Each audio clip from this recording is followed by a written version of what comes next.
Bonsoir à tous, merci d'être tous présents ici. Je m'appelle Esther, j'ai 20 ans et j'ai rejoint les Jeunes Ambassadeurs pour le Climat l'année dernière. Je suis très impressionnée, c'est la première fois que j'ai un aussi grand public, même si j'ai déjà fait des conférences avec Jack. Donc je tiens à tous vous remercier d'être présents ce soir. J'espère que le contenu va vous intéresser. Je vous présente aussi Com, à qui je vais laisser la parole dans un instant. Peut-être je vais présenter un peu Jack, pour ceux qui ne connaîtraient pas. Donc Jack, c'est le petit nom pour Jeunes Ambassadeurs pour le Climat. On est une association qui a été fondée en 2018 à partir d'un programme qui consiste à envoyer des jeunes dans les négociations internationales sur le climat, donc les COP. Et donc on essaye de former ces jeunes en les envoyant et ensuite nous en allant sensibiliser au maximum tous les publics qu'on peut toucher, donc que ce soit les lycées comme on a fait tout à l'heure, le supérieur, les entreprises ou plus largement les publics comme les gens qui sont présents ce soir et que je remercie encore. Voilà, je te laisse te présenter. Merci. Du coup, je m'appelle Com Hirschig. Je suis très content d'être ici et de vous voir aussi nombreux. C'est toujours chouette quand on se sent un peu suivi sur ces thèmes-là. En deux mots, j'ai participé à la fondation des Jeunes Ambassadeurs pour le Climat, après avoir été jeune délégué pour le climat, c'est-à-dire pendant presque 2 ans. J'étais dans la délégation interministérielle française à l'ONU, donc sur les questions de climat.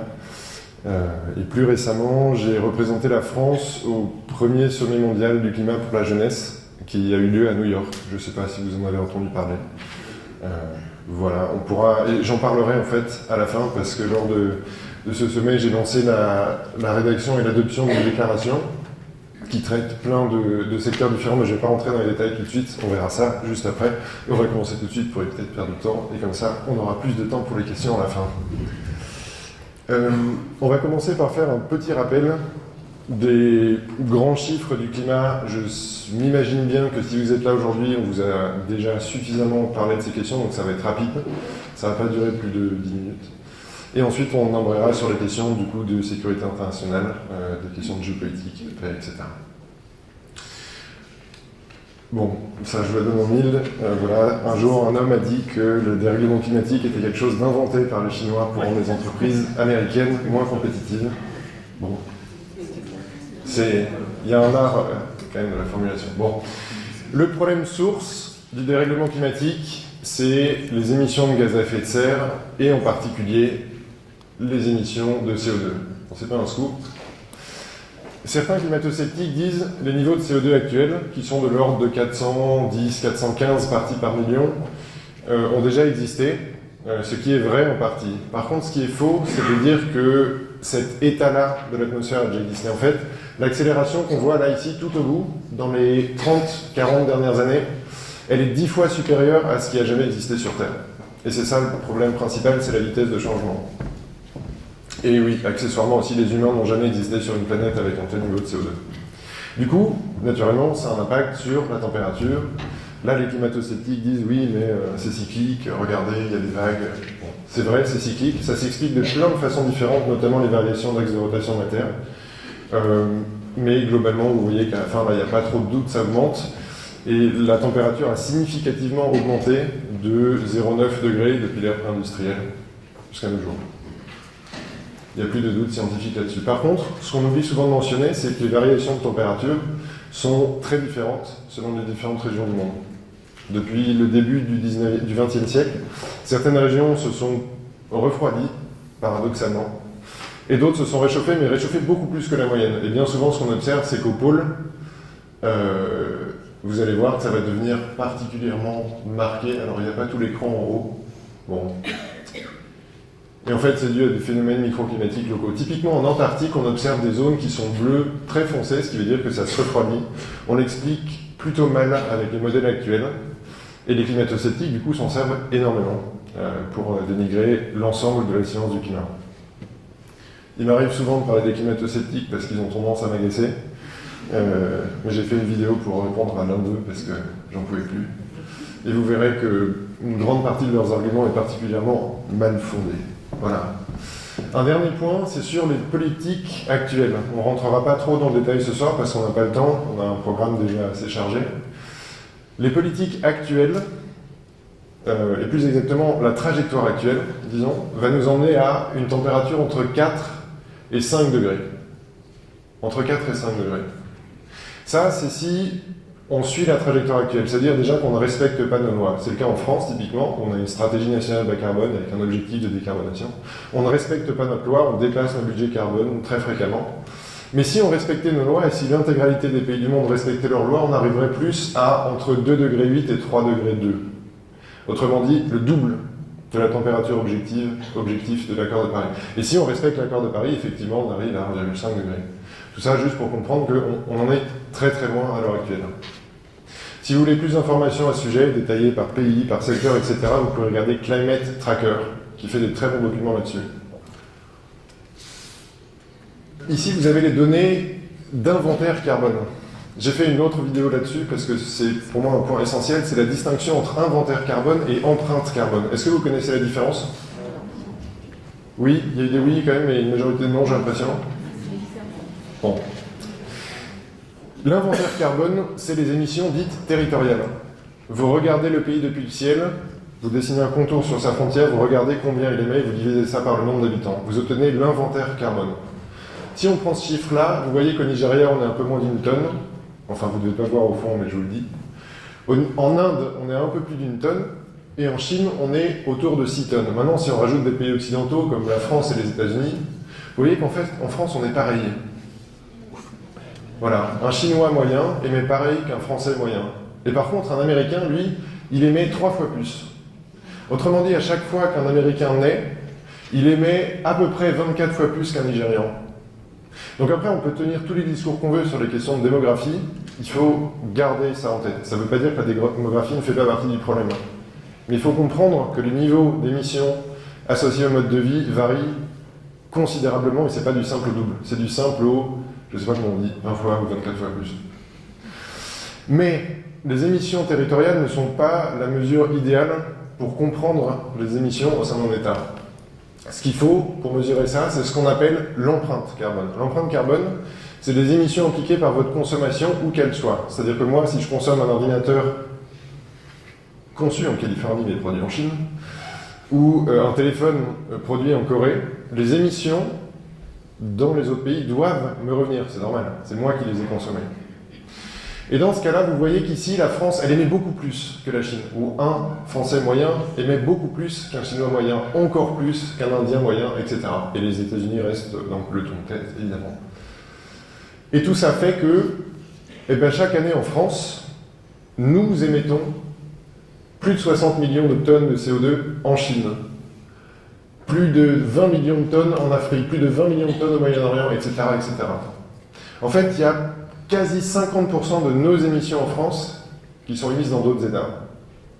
Voilà. Je pourrais revenir à la fin s'il y a des questions sur tout ce que ça implique, en fait, ce problème-là. Mais retenez bien que les statistiques officielles que vous verrez tous les jours dans les médias, dans les journaux, dans les vidéos, etc., sont en fait relativement fausses. Pas à dessein. Il y a plein de raisons qui expliquent pourquoi on utilise plutôt les statistiques territoriales. C'est que c'est tout simple. En fait, c'est que c'est plus simple à utiliser. Mais les vraies émissions qu'il faudrait considérer, c'est celle-là. Je vais m'arrêter là. Et du coup, tout ça implique de nombreux risques. Et à l'heure actuelle, le GIEC, donc le groupement intergouvernemental d'experts sur le climat, GIEC, a publié beaucoup de rapports spécifiques sur les relations entre océan et climat, entre terre et climat, etc. Et là, je vous ai sorti dans une courte vidéo, pas rapide, de 3 minutes, je vous ai mis les résultats vraiment qui, moi, me semblent principaux dans ces rapports-là. Si vous voulez les lire, il y a 6000 ou 8000 pages de rapports. Et si vous êtes un peu moins courageux, vous pouvez lire les résumés aux décideurs, mais ça reste un peu technique. Donc voilà. Mais c'est une lecture qui est toujours bonne si on veut s'intéresser un peu en détail à cette question. Je lance la vidéo, il n'y a pas de son, c'est normal.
c'est en 2050.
En général, cette vidéo a tendance un peu à casser l'ambiance.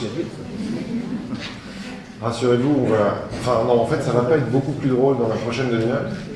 Mais après, il y aura des choses qui donnent un peu plus d'espoir. Bon.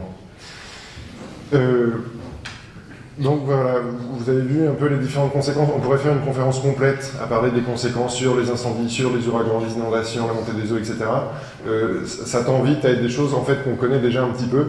Donc là, vous avez vraiment à prendre ça. Je tiens à préciser juste que toutes les phrases et les informations que vous avez vues ici sont des informations d'une solidité scientifique à peu près inégalable aujourd'hui. C'est pas des trucs en mode BFM TV, on a lu dans un journal que c'est vraiment des choses que je veux dire de rapports qui font l'objet d'un consensus quasi international, enfin d'un quasi consensus international. Et je pourrais bien sûr vous donner les sources qui d'ailleurs étaient toutes écrites en bas à la fin si vous le souhaitez. Un dernier petit point, du coup, c'est sur la responsabilité humaine dans certains événements climatiques dramatiques extrêmes courants. C'est-à-dire là, tout ce que je vous ai montré, c'est pour 2050. C'est ce qui nous attend sur la trajectoire actuelle. Prenons un exemple, c'est le typhon Haiyan, 2013. La responsabilité humaine, anthropique, dedans, elle est directe, notamment sur la température de la surface et le niveau de la mer.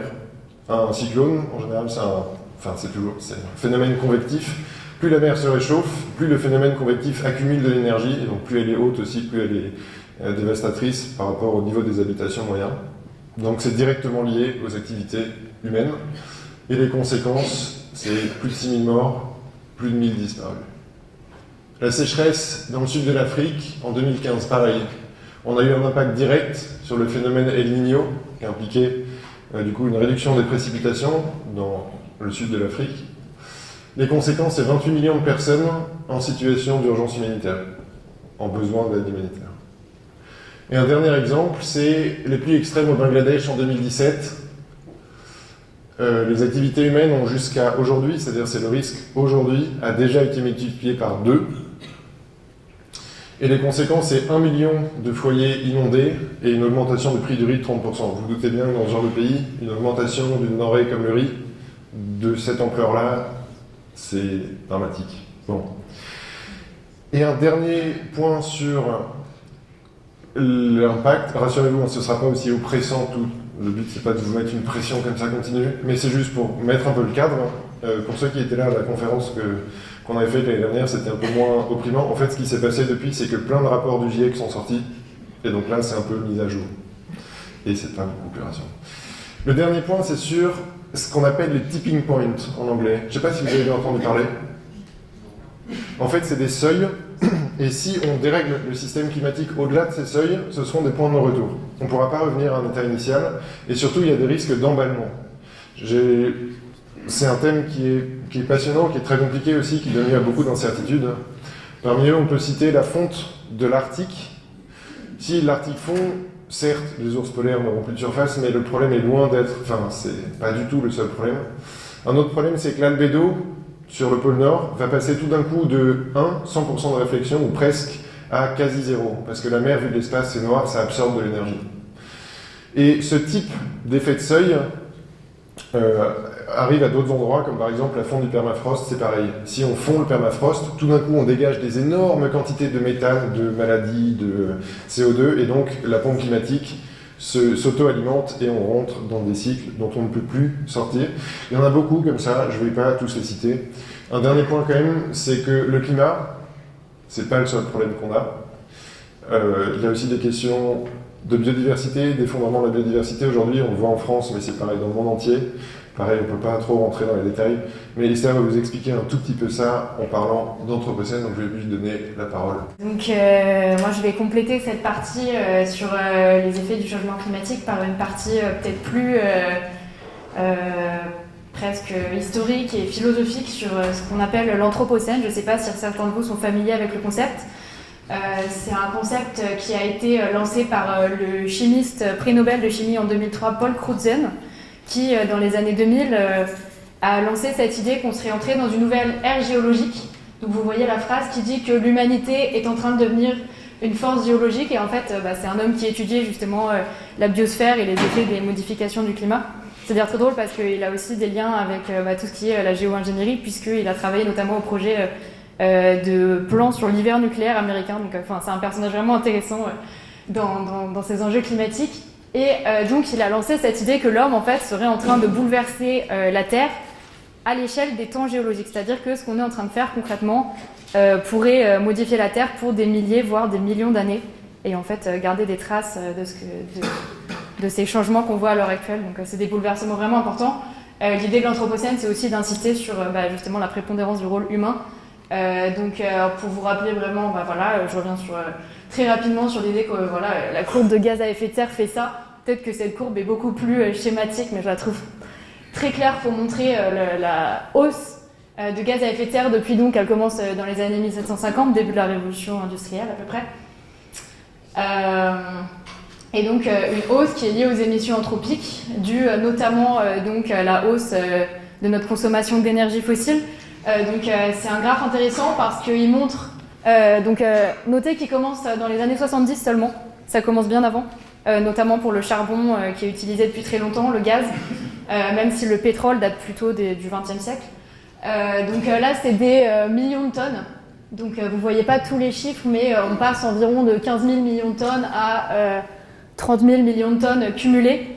Un point très intéressant sur ce graphe que j'aime bien souligner, c'est le fait que vous voyez que, par exemple, on parle de transition énergétique, on me dit beaucoup, par exemple, on est passé du charbon au pétrole.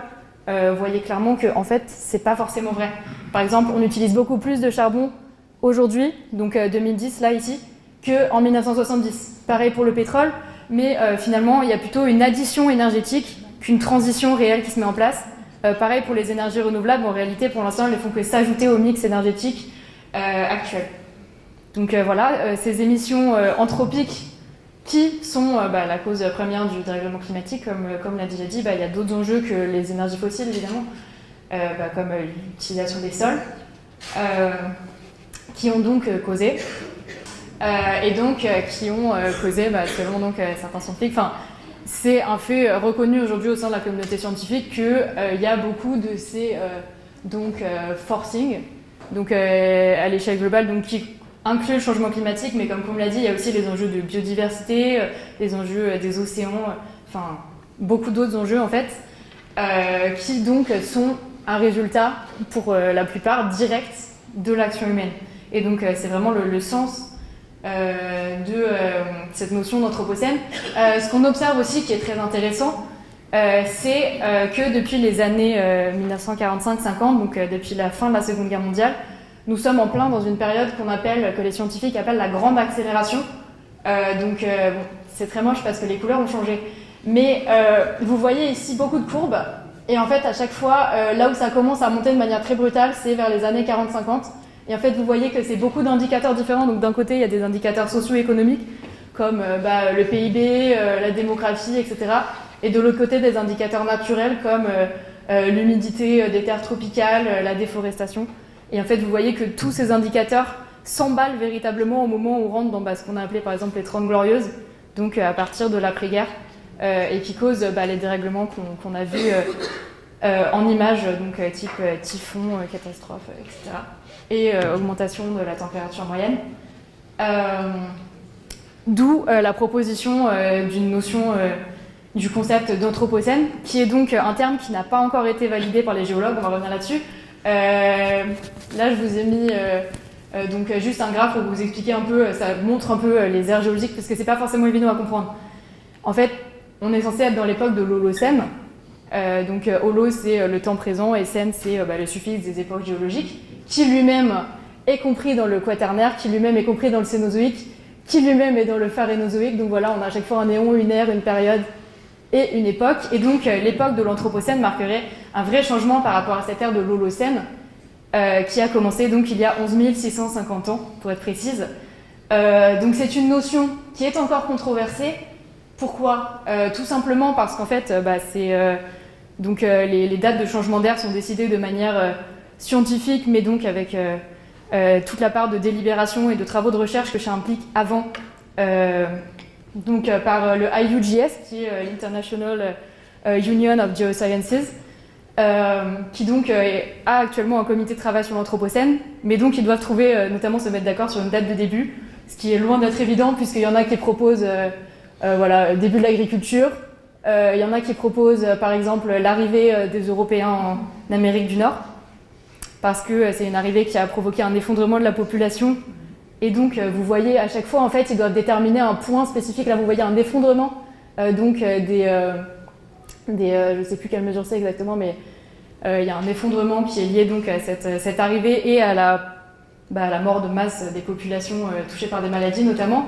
Il y en a qui proposent, surtout des historiens, qui proposent la date plus symbolique de l'invention de la machine à vapeur, donc dans les années 1780 par James Watt, pour justement marquer le début de la révolution industrielle.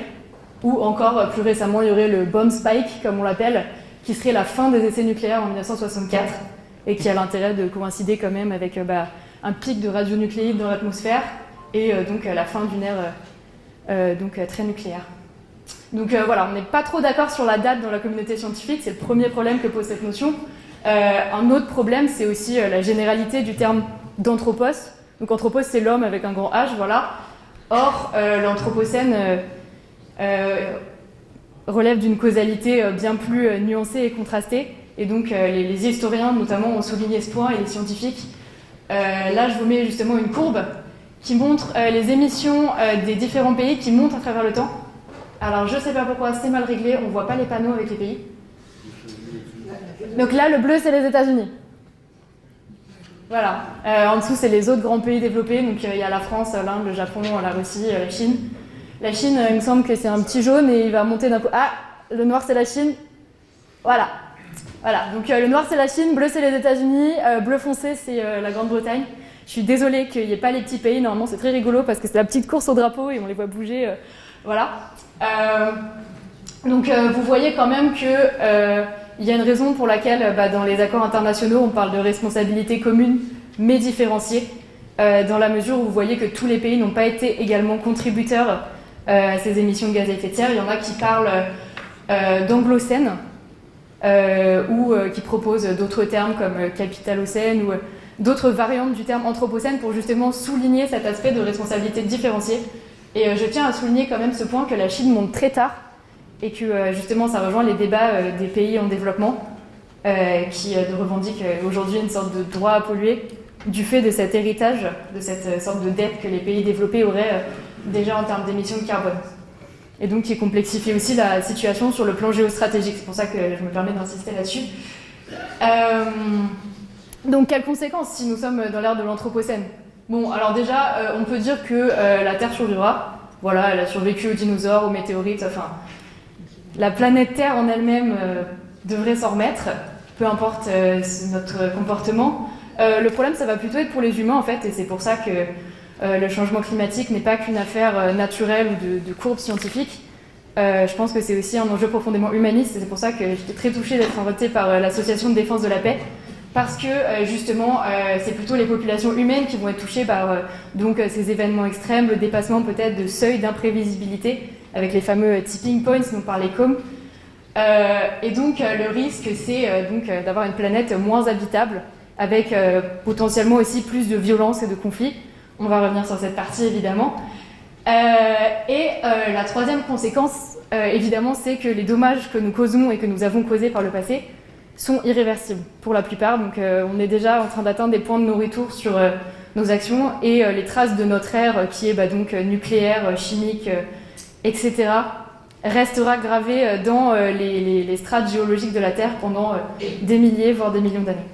Même si, en gros, même si on agit maintenant, nous n'en serons pas quittes, du moins pour plusieurs millénaires avec nos actions actuelles, d'où l'importance aussi d'enrayer ce processus et d'agir. Autre point sur lequel j'aimerais revenir, on parle beaucoup de prise de conscience environnementale, comme d'un enjeu récent. Par exemple, cet été, voilà, où il y a eu les incendies en Amazonie, j'imagine que vous en avez entendu parler. Notre président Emmanuel Macron a tweeté « Notre maison brûle », littéralement. Notre maison est en feu, il a dit. Petit quiz, c'était une citation, c'était une reprise. Est-ce que vous savez qui est l'auteur de la phrase originale « Notre maison est en feu » ? Bon, vous êtes trop fort, vous n'avez même pas dit Greta Thunberg, Our House is on Fire. C'était Jacques Chirac, en 2002 déjà, au sommet de Johannesburg.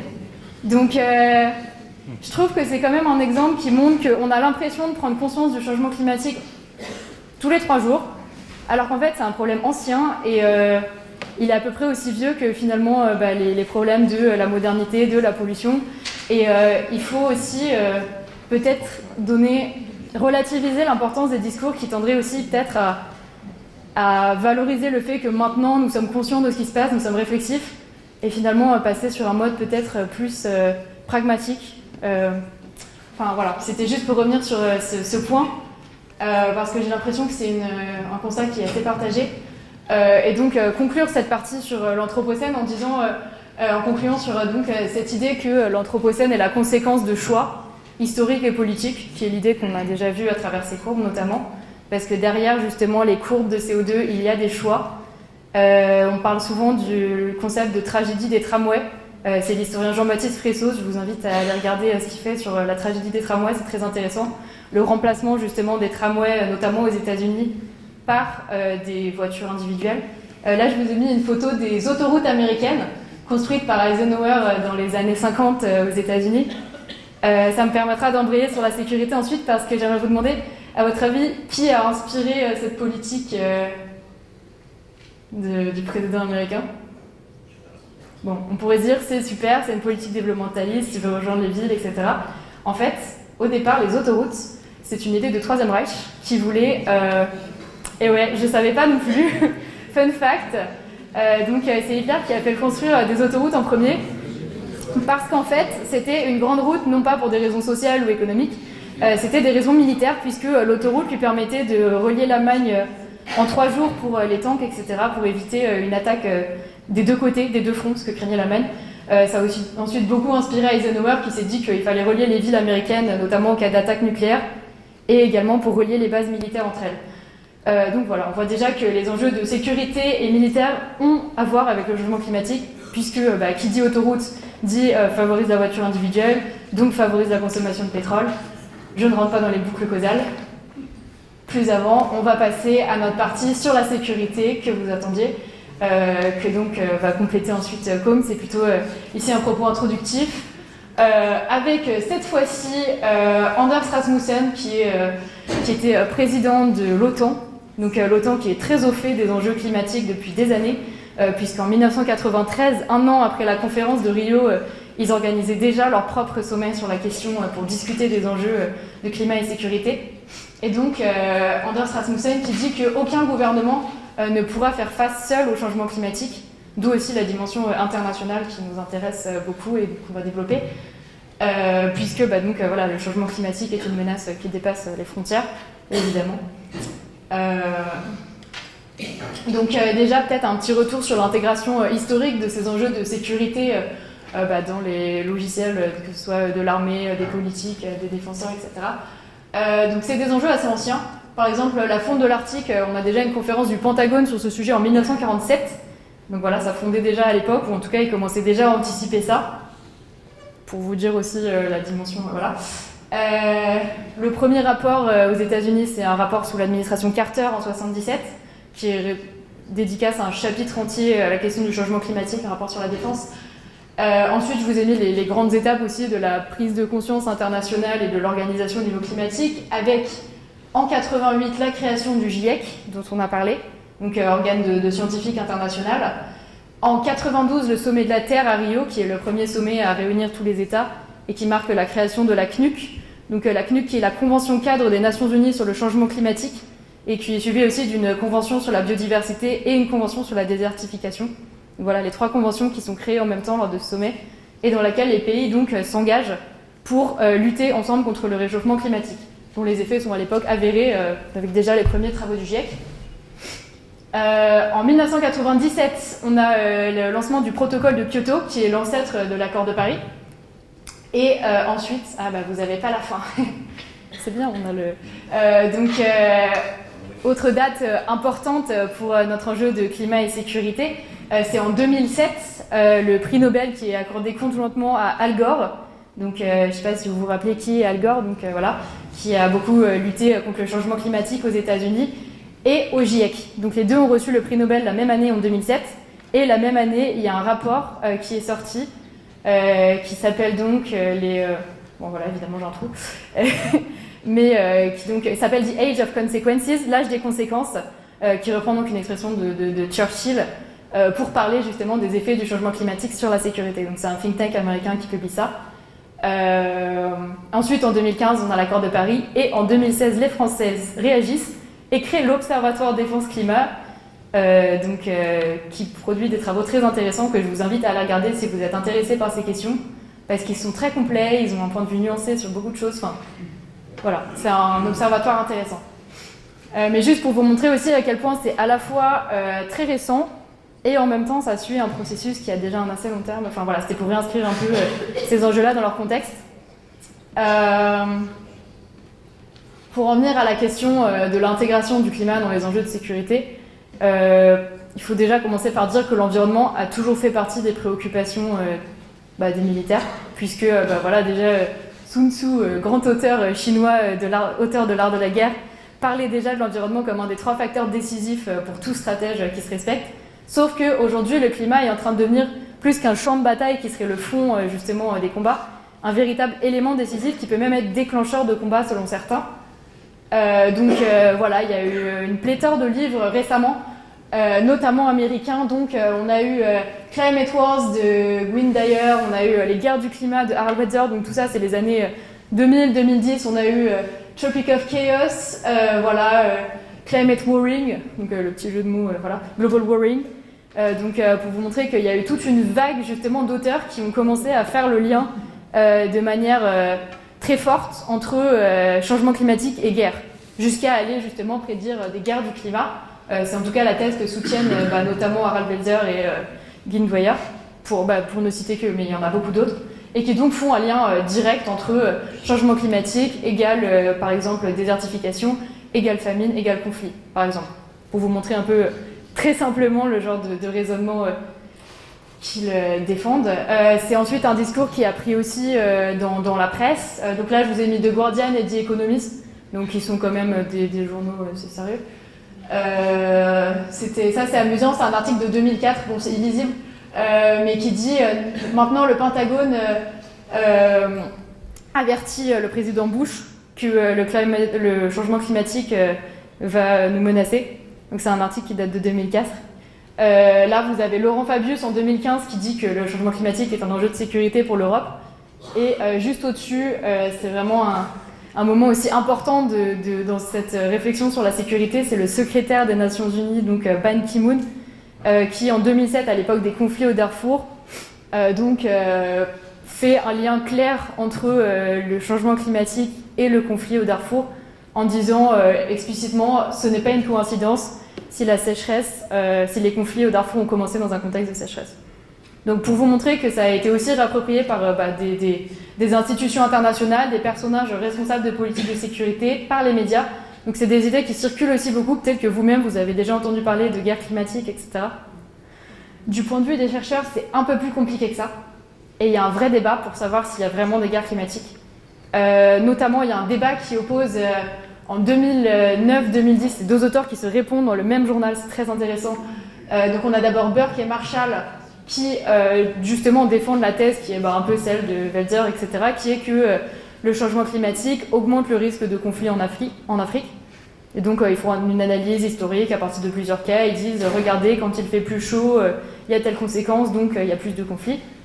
Et un an plus tard, il y a Buhaug qui leur répond qui en gros démontre leur étude en montrant que leurs résultats sont biaisés, qu'ils n'ont pas sélectionné certains cas, qui n'allaient pas dans leur sens, et qu'il y avait des cas où il y avait un changement climatique ou de la désertification qui n'entraînait pas de conflit.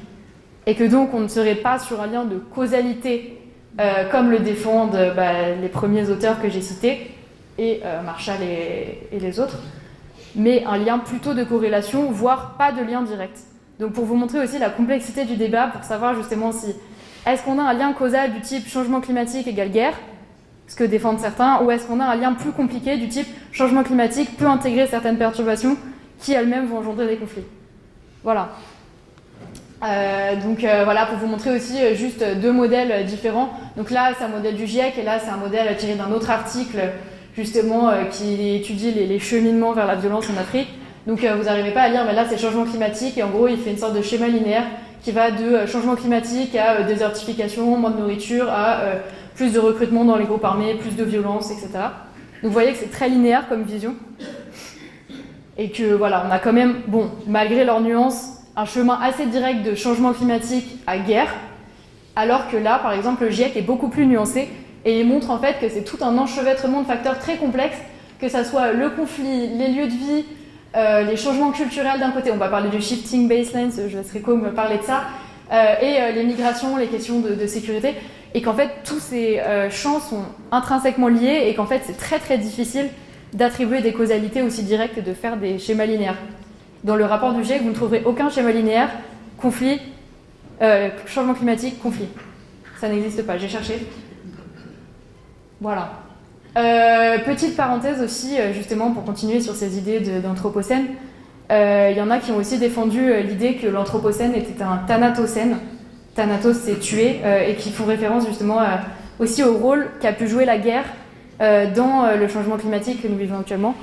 On peut juste, mais c'est vraiment une parenthèse pour souligner que, par exemple, l'armée, les pratiques de la guerre telles qu'on les a eues surtout au XXe siècle, notamment Première, Seconde Guerre mondiale, ont pu encourager une certaine tendance à l'exubérance énergétique. C'est-à-dire que, par exemple, juste pour vous donner un petit exemple, là je vous ai mis un exemple avec les modifications des techniques d'attaque. On passe du petit canon à la bombe nucléaire. Ça va très très vite. Mais par exemple, juste pour vous montrer cette tendance, pour l'armée américaine, pendant la Seconde Guerre mondiale, un soldat utilise 1 gallon de pétrole par jour. 1 gallon, c'est 4,5 litres. Pendant la guerre du Vietnam, on est à 9 gallons par soldat par jour. Et pendant la guerre du Golfe, on est à 15 gallons par soldat par jour. Donc vous voyez la progression. À chaque fois, il faut multiplier par 4,7 pour avoir les litres.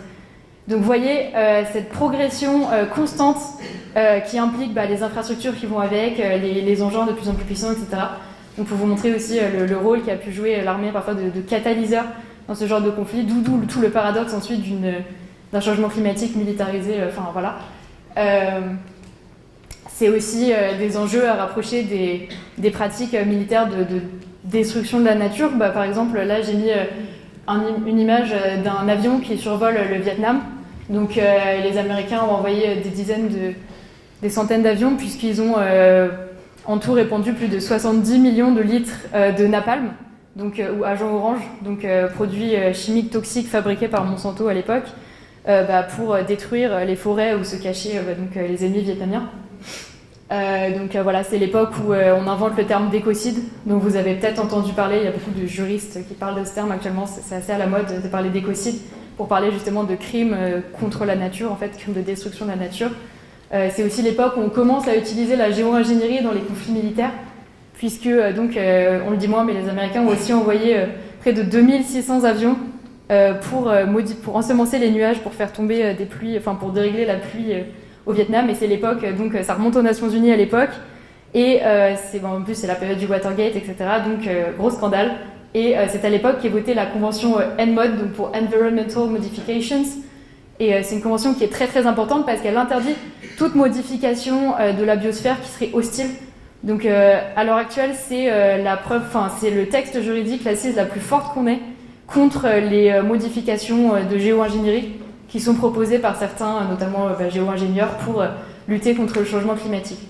Donc pour ceux qui ne savent pas trop, la géo-ingénierie, ça consiste à en gros modifier le climat, type envoyer des nuages de soufre pour refroidir l'atmosphère par exemple. Voilà. Ou mettre des pompes dans l'Arctique, des pompes à froid pour recréer de la glace, enfin voilà. Donc voilà, juste je ferme cette parenthèse sur le Thanatocène et le rôle potentiel de l'armée, enfin voilà. Mais c'était donc pour montrer cette inclusion, enfin en même temps que ces paradoxes des enjeux de sécurité et de changement climatique, notamment dans les réflexions militaires et stratégiques. Je vais laisser la parole à Com, qui va continuer en détaillant certains risques et certains conflits plus en détail. D'accord, bon. Du coup, ce qu'on va voir maintenant, c'est qu'il faut être nuancé dans la façon dont on comprend la relation entre le dérèglement climatique et les conflits. Ça pourrait être tentant, comme l'a dit Esther, de faire une causalité directe, un modèle très linéaire, et de dire, puisqu'il y a de la désertification, forcément il y aura plus de conflits sur ces zones-là. Bon. À l'heure actuelle, encore une fois, comme tu l'as dit, il y a toujours un conflit entre différentes sphères de chercheurs. Certains disent qu'il y a une simple corrélation, c'est-à-dire statistiquement, on observe juste que deux choses se passent en même temps, mais on ne sait pas expliquer s'il y a un lien entre les deux. D'autres défendent une causalité. Bon, j'ai pas envie de rentrer dans le débat.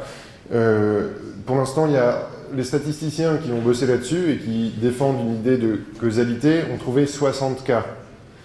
Vous devez savoir, je pense qu'il y a des ingénieurs dans la salle, que faire une identification de causalité avec un échantillon de 60 éléments, c'est pas beaucoup. Bref. Je ne me permettrai pas de commenter trop sur l'aspect scientifique non plus. Donc, là, je vais vous lister quelques impacts directs du dérèglement climatique sur des éléments structurants de la société. Il n'y a pas de grand scoop là-dedans, mais c'est pour comprendre qu'il y a quand même un lien, le climat favorise quand même la déstabilisation de certains piliers sociaux. Le premier, évidemment, c'est l'agriculture. L'agriculture, la première chose à laquelle on pense, alors vraiment désolé ce soir pour les graphiques, c'est pas exactement ça. Juste pour que vous compreniez qu'en 2050, donc ça c'est un graphe de la Banque mondiale, en 2050, on prévoit que dans certaines régions du monde, les rendements agricoles vont perdre environ 50%. Et ça, c'est principalement concentré dans la zone intertropicale, autour du Sahel notamment, au Moyen-Orient, et aussi en Amérique du Sud, en Australie. Alors que d'autres, par contre, vont augmenter, vont voir leur rendement augmenter. Ce qui fait que quand on évalue le chiffre à l'échelon international, il n'est pas très impressionnant. C'est juste une redistribution de la chaleur, en fait, à l'échelle du globe. Donc c'est très cool, parce qu'on pourra faire du vin en Sibérie et en Grande-Bretagne. Par contre, on ne pourra plus rien faire pousser, a priori, dans certains pays intertropicaux. Et donc évidemment, ça va être une forte source de déstabilisation de la société. Je cherche un chiffre un peu plus précis. Voilà, par exemple, en Europe, entre 1989 et 2015, le changement climatique a provoqué une baisse des rendements du blé de l'ordre de 3% et de l'orge de 4%. Ça paraît dérisoire comme ça, mais c'est le genre de décroissance des rendements qui déjà est significatif, et c'est sur 30 ans, c'est pas sur 2 siècles et demi, c'est sur 30 ans. Qui peut déclencher vraiment des déstabilisations. Donc ça, c'est un premier point. Et là, vous voyez que j'ai parlé de rendement de quelques pourcents. Là, on parle de rendement de l'ordre de 50%, de perte de rendement de l'ordre de 50%.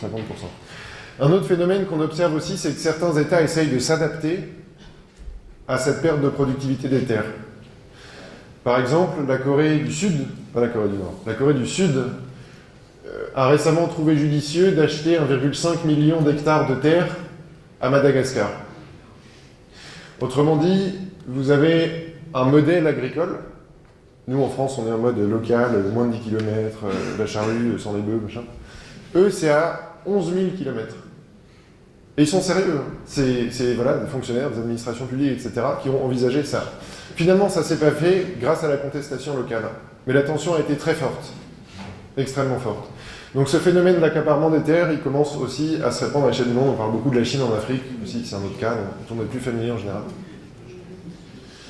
Et il y a des questions aussi d'instabilité des marchés. Bon, je ne vais pas m'étendre là-dessus.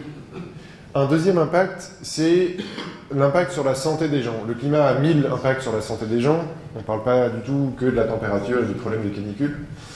Le climat permet en fait le développement de certains vecteurs porteurs de maladies, comme, là je me suis toujours dit que ça ferait bien de le citer, Aedes albopictus, qui est le nom savant du moustique tigre. Voilà, ça fait bien, hein. Aedes albopictus. Mais je l'avais appris avant, mais j'ai déjà oublié. Bon. Et du coup, ce moustique est en train d'arriver en France. Et même, ça fait 15 ans qu'il est en France. Le moustique tigre est arrivé par un département du sud-est. Ma géographie ne me permet pas de vous dire exactement de quel département il s'agit. Et ensuite, le moustique s'est diffusé en remontant en France. Ce qui fait qu'aujourd'hui, vous serez heureux d'apprendre que nous avons des cas autochtones de dengue, de chikungunya, etc. en France. Ce n'est pas des gens qui vont dans d'autres pays et qui ramènent la maladie. C'est des gens qui contractent ces maladies en France parce que le moustique a migré. Alors pour l'instant, ça se compte sur les doigts d'une main.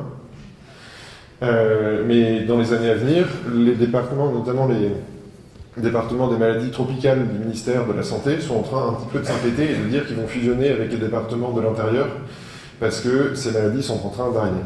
C'est donc un autre facteur de déstabilisation des sociétés. Le troisième, c'est bien sûr les migrants climatiques. On en a beaucoup parlé au lycée La Pratz aujourd'hui. Les migrants climatiques, aujourd'hui, ne peuvent pas être réfugiés. C'est-à-dire que le statut de réfugié n'est accessible que pour 5 types de personnes qui sont persécutées. Des personnes qui sont persécutées pour des raisons de race, de religion, de nationalité, d'appartenance à un groupe ethnique ou social, et pour leurs opinions politiques. Et pour l'instant, ils n'ont pas de statut, ce qui fait que c'est une question qui est redoutablement complexe à gérer. Mais aujourd'hui, on estime le nombre de réfugiés. Alors c'est très très dur à estimer, vous vous doutez bien. Enfin, on parle d'horizon temporel déjà. C'est devenu familier de parler de l'horizon 2050. C'est une folie en soi. Enfin, on fait des modèles tous les jours dans les ministères pour prévoir ce qui va se passer en 2050. Ça me paraît toujours absurde, mais on fait aussi dans le secteur privé, donc j'imagine que ça a une valeur. Mais en 2050, la Banque mondiale prévoit par exemple qu'on va avoir entre 30 et 140 millions de réfugiés. Parfois, certains organismes avancent 250 millions de réfugiés climatiques, enfin de migrants climatiques, puisque leur statut n'existe pas encore. 250 millions. Le truc qu'on ne dit pas quand on parle de ce chiffre, c'est qu'en fait, une grande partie de ces migrants seront des migrants intérieurs. C'est-à-dire ils vont juste bouger au sein de leur pays. Et ça, on va le voir juste après, ça peut avoir des conséquences immense au sein d'un pays. Je pense que vous avez tous entendu parler du cas syrien, notamment. On va en parler un petit peu plus en détail. Ça peut déstabiliser considérablement les populations. Et un dernier point sur les migrants climatiques qu'il faut absolument comprendre et retenir, c'est que certains migrants ne peuvent pas migrer. Et eux, on n'en parle jamais. Ceux dont on parle, c'est ceux qui meurent dans la Méditerranée. Et c'est dramatique aussi, évidemment. C'est ceux qui attendent dans les centres de demandeurs d'asile, etc., etc. Ceux-là, on en parle parce qu'ils sont sur notre territoire. Mais en fait, il y a une immense majorité des gens qui voudraient migrer, mais qui ne peuvent pas parce qu'ils sont faibles. Par exemple, les femmes, par exemple, les vieux, par exemple, les enfants.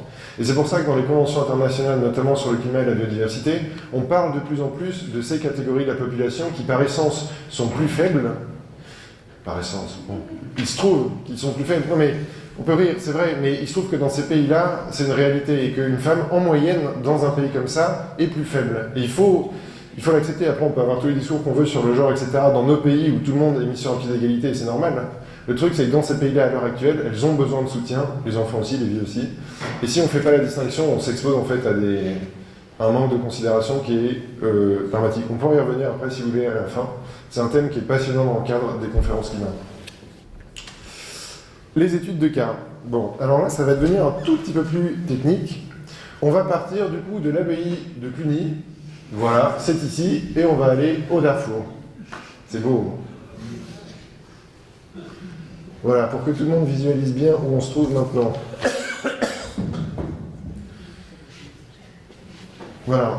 Alors le Darfour, c'est un pays qui côtoie, comme vous le voyez, le Tchad. Et le Tchad, depuis les années 90 et même avant, enfin c'est un pays qui a toujours été très très instable. J'ai toujours peur qu'il y ait un spécialiste du Tchad et du Darfour dans la salle. C'est le cas? Non. Non. Merci, ça me rassure. Vous mettez en confiance. Du coup, le Tchad, donc qui est juste voisin, vous avez vu qu'il était à l'ouest, était un pays très instable. Du coup, il y a des milices tchadiennes, des guerriers tchadiens et même des réfugiés tchadiens qui ont été vers l'est, vers le Darfour que vous voyez ici sur cette carte. Or, il y a 3 ethnies au Darfour qui ont été particulièrement affectées par ces mouvements de population internationaux du coup. Il y a les ethnies Four, Zaghawa et Massalit. Oui, je lis mes notes parce que j'ai retenu tous les noms. Four, Zaghawa et Massalit. En gros, c'est les ethnies de l'ouest. C'est logique puisque le Tchad est à l'ouest. Ces ethnies ont donc été gravement perturbées et ont décidé de poursuivre leur État. En fait, de poursuivre l'État central du Darfour et de s'opposer, voilà, d'envoyer des forces armées. Et du coup, l'État central, qu'est-ce qu'il a fait? Donc c'est Khartoum. Khartoum a envoyé des Janjaweed. Là, il faut que vous suiviez, parce qu'il va y avoir des noms, c'est un peu comme dans Game of Thrones, il y a plein de trucs dans tous les sens. Les Janjaweed. En gros, les Janjaweed, c'est des milices musulmanes qui n'avaient pas de territoire, et le gouvernement central de Khartoum leur a dit, si vous nous aidez à réprimer les ethnies de l'Ouest, qui sont en insurrection en ce moment, on vous donnera des terres dans le sud du pays. Voilà. Ça, c'est la situation géopolitique, on va dire. Et arrivant sur ça, nous, chercheurs, enfin nous, je dis chercheurs, mais les Européens ont dit, et puis ceux qui ont eu du temps pour chercher sur la question, ont dit, oulala, mais ça c'est déjà un phénomène lié au dérèglement climatique, c'est parce qu'il y a eu de la sécheresse. Et on l'a beaucoup entendu. D'ailleurs, Ban Ki-moon lui-même a dit en 2007, c'est ça ? A dit en 2007, ah mais voilà, s'il y a des déstabilisations de cette nature au Darfour, c'est parce que il a fait chaud. Le truc, c'est quand on regarde les statistiques, notamment de pluviométrie précédant le conflit, on remarque que dans les 5 à 10 ans précédant tout juste le conflit, la pluie est revenue. Certes, dans les 30 ans avant, il y a eu beaucoup de sécheresse, mais dans les 10 ans avant, il a replu. Et ce qui s'est passé, alors là on voit vraiment mal, mais bon, dans l'ouest du pays, ici, c'est un indice de biodiversité qui est très élevé, c'est vert. Ici, c'est très faible, c'est rouge. Et ici, c'est un indice de violence, et vous voyez que les violences qui ont eu lieu sont apparues dans les zones où la diversité était la plus élevée. Et donc, ce qu'on comprend maintenant, c'est que ces ethnies, ces milices musulmanes, sont allées dans l'ouest du pays parce qu'il y avait beaucoup plus de ressources, et surtout parce qu'elles ont été catalysées par les injonctions du gouvernement central, Khartoum, de réprimer l'insurrection locale. Et donc, ce qu'on comprend ici, c'est que certes, le dérèglement climatique a eu un impact, il a provoqué une abondance de ressources, en fait, dans la partie ouest du pays, mais c'était une abondance, c'était quelque chose de positif. C'était juste une pluviométrie normale, mais positive. C'était pas du tout une sécheresse qui a ravagé la population, qui s'est mise à rentrer en guerre, etc. Et donc, le rapprochement qu'on fait souvent à il fait trop chaud, donc terrorisme. Alors, j'ai envie de réattaquer BFM TV, mais c'est un rapprochement qu'on ne peut pas faire. C'est beaucoup trop simple de penser comme ça. Je vais vous donner 2 autres cas de figure. Le premier, c'est le cas syrien. Alors, on va repartir en voyage. Voilà. Le cas syrien. Il se trouve que en Syrie, pareil, et moi-même, il y a 1 an encore, il y a 2 ans, je tenais ce discours qui consiste à dire, oui, il y a eu des migrations internes en Syrie parce qu'il y a eu une sécheresse dans le sud du pays, du coup des migrations vers le nord, puis trop de population, migration. C'est pas aussi simple que ça. Et je vais vous expliquer après pourquoi c'est un danger de penser comme ça. C'est pas juste pour faire de l'esprit et dire que c'est plus compliqué, parce que c'est toujours plus compliqué. Mais c'est vraiment une faute de lecture. Ce qui s'est passé, du coup, depuis à peu près 2000, c'est que déjà, il y a eu une énorme montée de la démographie en Syrie. La population est passée de quelques millions à plusieurs dizaines de millions en 30 ans, à cause lié à des politiques pro-natalité. Il y a eu aussi des politiques de libéralisation, menées par le régime qui ont provoqué une énorme hausse du prix de tout ce qui était lié au pétrole, entre autres les engrais. Donc les agriculteurs ont tout d'un coup eu beaucoup moins de revenus. Il y a eu des politiques agricoles dévastatrices qui ont été menées dans le Nord, où ils se sont mis à faire de l'irrigation massive dans des zones qui étaient déjà en stress hydrique, mais depuis des siècles. Et au-dessus de ça, s'est rajouté des migrations irakiennes. Vous savez que dans les années 2000, il y a eu donc la guerre, les Américains ont été en Irak, et donc il y a eu des millions, 1,5 million de réfugiés irakiens qui se sont rendus en Syrie, donc forte pression démographique interne.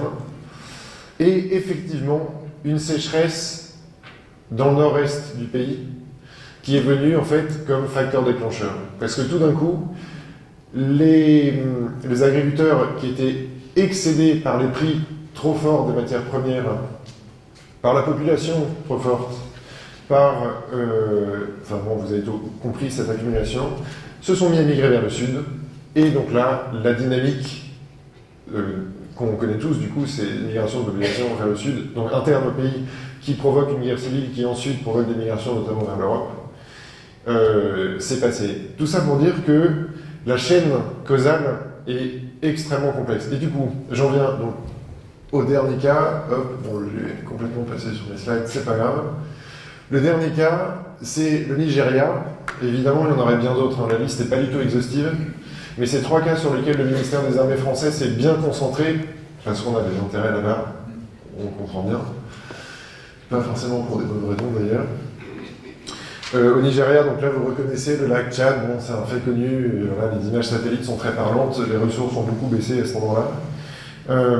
Et pareil, il y a eu effectivement une sécheresse dans le nord du pays qui a provoqué une migration vers le sud des bergers pastoralistes nomades.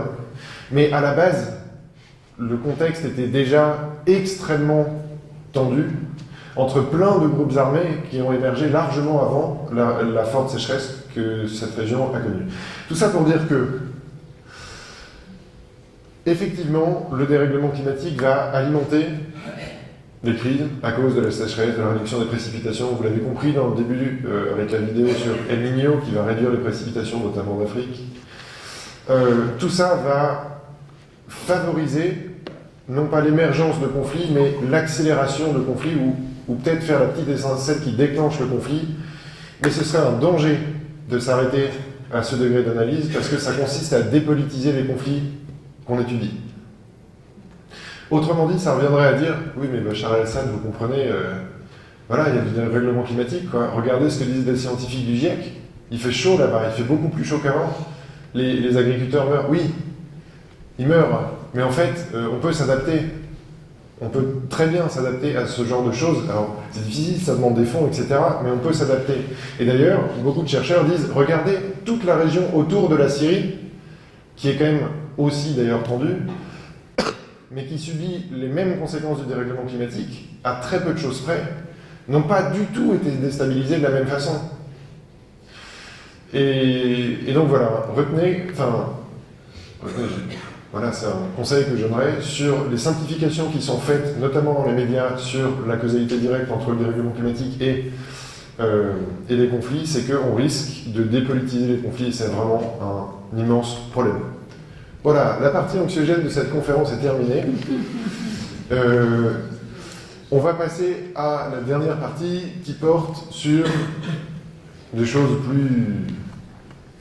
quand même plus sympas, qui donnent plus d'espoir. Et après, promis, il y aura une séance de questions-réponses. Alors, récemment, comme je vous l'ai dit au début de la conférence, j'ai la chance de pouvoir représenter la France au dernier sommet mondial de la jeunesse pour le climat. Enfin, dernier, en fait, c'était le premier. C'est la première fois que le secrétaire général des Nations Unies a pris l'initiative de convoquer de lancer un sommet mondial de la jeunesse pour le climat en septembre de cette année, j'ai pas envie de dire le chiffre, 2019. L'objectif, c'était pas de faire de la com, ne pensez pas que le président de la France soit visé là-dedans, c'était pas un One Planet Summit, l'idée c'était vraiment de faire en sorte que les États s'engagent de façon plus forte dans le cadre de l'accord de Paris. Pourquoi c'est stratégique en ce moment ? Parce qu'on arrive en 2020. Or 2020, c'est une année dite de réengagement des États, c'est-à-dire que c'est la date butoir pour qu'ils puissent se réengager dans le cadre de l'accord de Paris pour être plus ambitieux.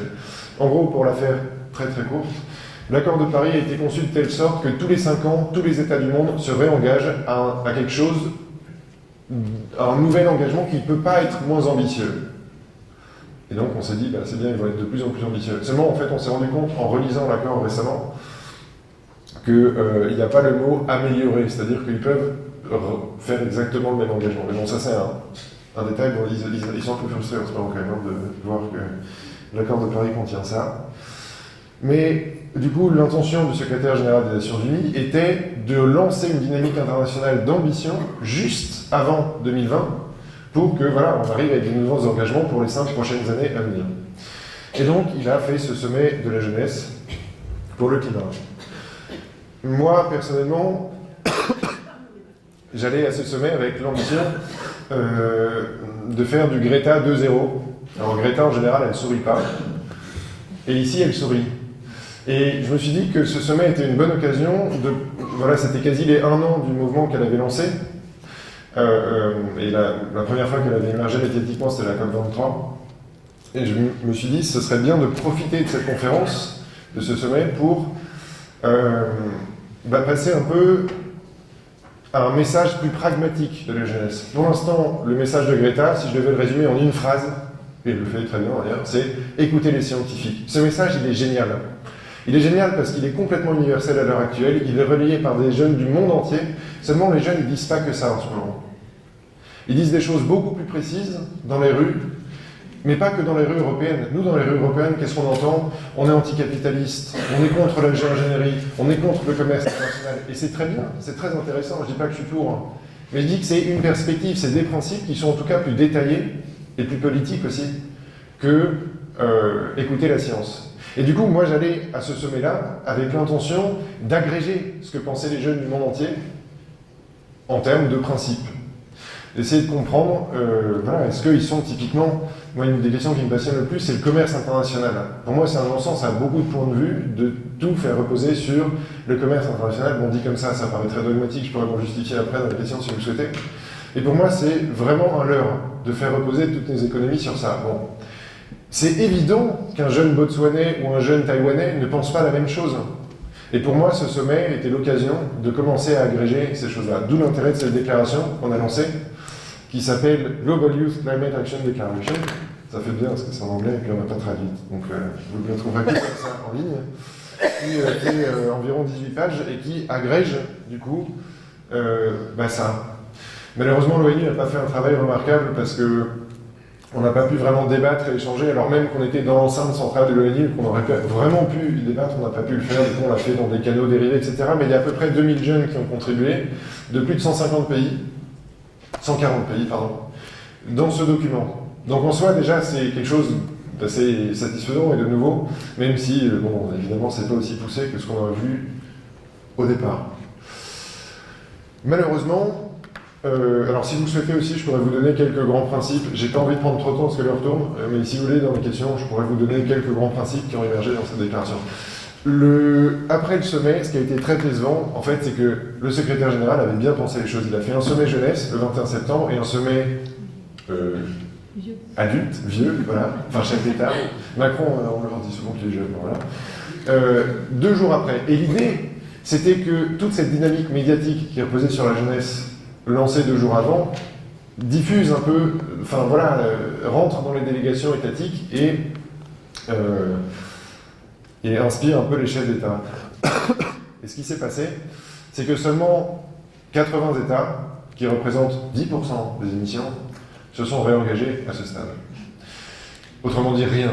Et ça n'a pas changé jusqu'à la COP25, qui, d'ailleurs, pour cette raison, a été reconnue comme étant un échec, on peut le dire. Enfin bon, j'y reviendrai juste après. Juste une petite anecdote. Pendant ce sommet adulte, vieux, il se trouve que le président français qui aime bien assurer sa communication a souhaité que je passe la matinée avec lui, évidemment pour des raisons de communication, et que ça faisait bien pour lui, pour les photos, etc. Et en fait, quand Greta est arrivée à la tribune, on était vraiment assis à côté.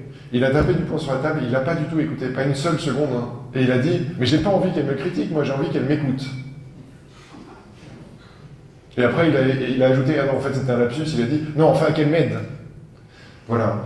Donc c'est un peu l'état d'esprit dans lequel est aujourd'hui le président français, qui fait sûrement plein d'autres choses par ailleurs, et j'aimerais aussi revenir peut-être sur la Convention citoyenne pour le climat, où mine de rien il a fait des efforts, et il y a vraiment de l'innovation dans certains aspects de sa politique climat, et des graves erreurs dans d'autres secteurs, mais sur ce point-là, vraiment, il avait, en tout cas, d'ailleurs, qu'il n'était pas mûr, on va dire, pour écouter le discours de la jeunesse. Du coup, ensuite, il y a eu la COP25. En 2 mots, la COP25 a été donc un semi-échec, ça fait 2 mots, mais il y a un trait d'union entre les deux, donc c'est pas, ça compte pas.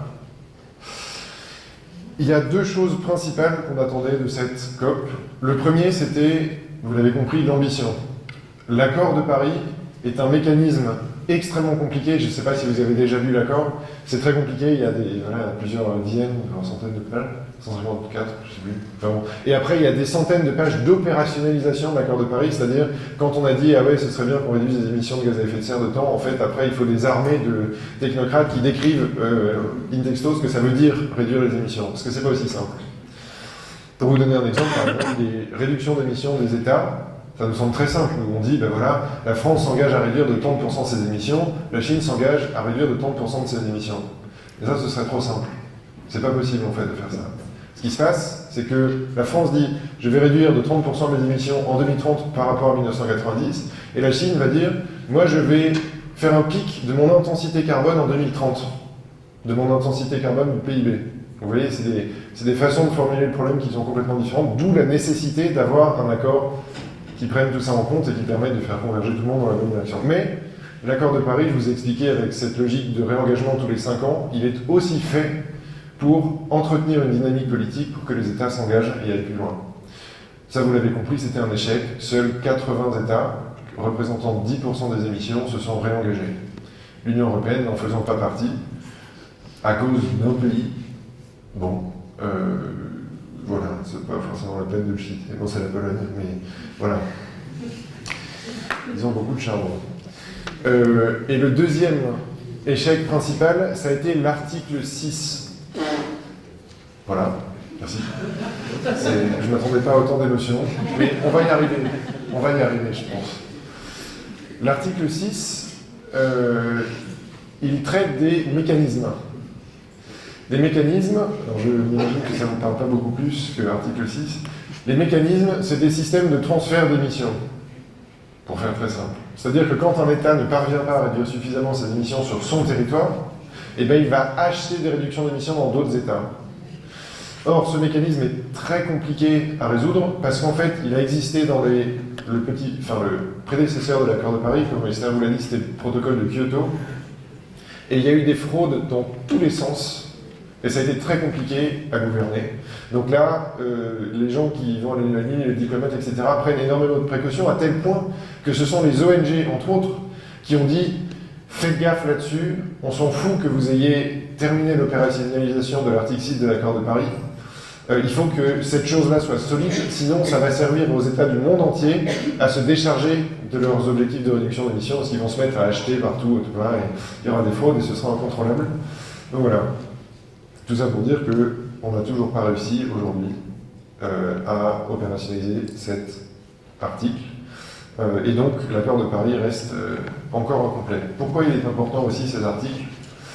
Je ne sais pas si vous savez, mais les émissions des avions, c'est beaucoup. C'est beaucoup, mais ce n'est pas là le problème principal, c'est que ça augmente énormément, beaucoup plus vite que tout le reste, l'économie, la population, etc. Parce que de plus en plus de gens y ont accès. Or, l'organisation internationale, l'organisation de l'aviation civile internationale, s'est engagée à plafonner ses émissions en 2020. Vous voyez un peu le problème? C'est qu'en fait, les émissions en ce moment, elles sont comme ça. Et ils ont dit, ah bah dans un an, on va arrêter d'émettre plus. Donc ça va faire ça. Donc vous doutez bien que pour faire ça, il y a 2 options. Enfin, il y en aura sûrement plus, mais... la première, c'est on ne la respecte pas. Et la deuxième, c'est on achète massivement des réductions d'émissions, dans le monde entier, on plante des forêts entières en Sibérie, etc., etc. Et pour l'instant, le problème, c'est que, comme je viens de vous le dire, l'article 6 qui permet de faire ça, qui permet d'acheter à l'étranger des réductions d'émissions, n'est pas opérationnel. Donc il y a des petits froids dans l'organisation civile internationale. Voilà, une petite vidéo pour terminer sur une note pas forcément très positive. Non, mais après vous aurez des questions, on va parler, on va essayer de se rassurer ensemble. Ça représente la trajectoire de réduction en fonction des années. Évidemment, comme les émissions continuent à augmenter, plus on avance dans le temps, plus la pente est rude. Et en fait, les dernières pentes là auxquelles on arrive, c'est des pentes qui sont dignes à peu près des gros crashs boursiers qu'on a connus dans les années 30, en 2008, etc. C'est les seuls moments à l'heure actuelle où on a réussi à faire décroître nos émissions. Alors là, ils font leur com, je vais passer, c'est pas la peine. Voilà. Une note d'espoir quand même pour terminer. Il y a en ce moment en France quelque chose qui s'appelle la Convention citoyenne pour le climat qui est en train d'arriver. Je ne sais pas si vous en avez entendu parler. Oui, ah ben c'est bien. Est-ce que vous avez rencontré votre citoyen, enfin le citoyen de votre région ou... Non. Ah, c'est pas bien ça. Bon, je vais l'engueuler alors. Mais ce serait bien, en fait, que pourquoi pas vous l'invitiez ici, etc. C'est une personne qui a été au cœur d'un process hyper innovant qui croise les questions de démocratie et d'écologie. Récemment, on en a parlé parce que le président est venu, donc forcément tous les médias sont arrivés alors que c'était désert dans toutes les sessions d'avant. En gros, pour faire très rapide, c'est 150 citoyens tirés au sort qui traitent des questions d'écologie. Ils ont un objectif, trouver des propositions pour réduire les émissions de 40% en 2030 par rapport à 1990, ce qui est l'objectif européen et français. Voilà, et ils sont en train de vraiment participer à un test, un laboratoire qui pourrait potentiellement être décliné à plein d'autres niveaux. J'ai entendu qu'il y avait des élus dans la salle. Moi, je trouve que ce serait très bien de le faire au niveau local. J'ai aucun intérêt à, enfin voilà, moi personnellement, à le dire, mais je pense que ce serait très très bien si ce genre de pratique pouvait se diffuser. Voilà, maintenant, si vous avez des questions, on vous écoute et on va y répondre ensemble avec grand plaisir.